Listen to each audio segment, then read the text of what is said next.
Okay, this is test number 1 of the drone turret. We're actually gonna have it shoot this time. We got the drone. Me and Tyler. Here you go. Yep. It's plugged in, ready to go, right? Yep.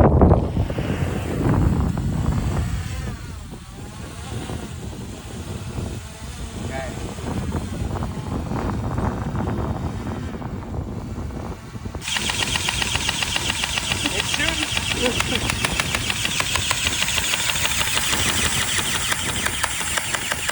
Can't really see the BBs. Maybe they're not loading. Let's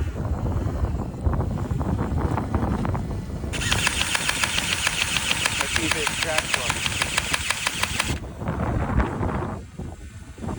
The trees are messing with it. It needs kind of a clear skyline.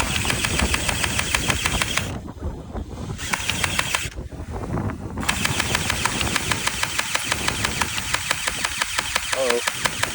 Battery's dying.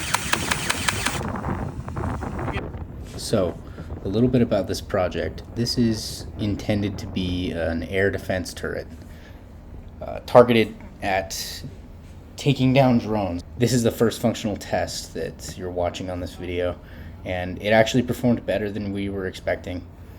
Right now, the machine learning model is the limiting factor.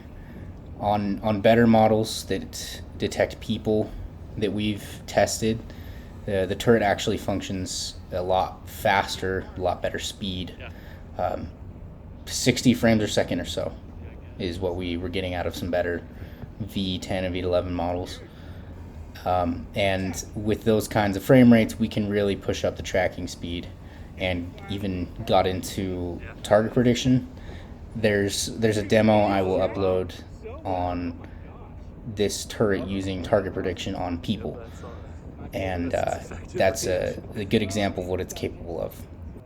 Just to briefly summarize once again from the top how this works. Everything starts at the camera inputs. The camera feed is fed into a machine learning model that draws bounding boxes and coordinates on detected objects, which in this case, in this demonstration, is drones.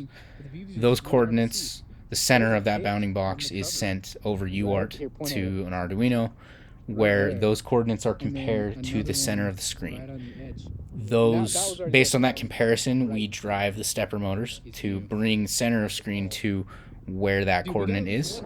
There is a small dead zone around center of screen where the turret is allowed to hold and stop once it's on target. That rarely happens. So in reality, we have a turret that tracks this motion.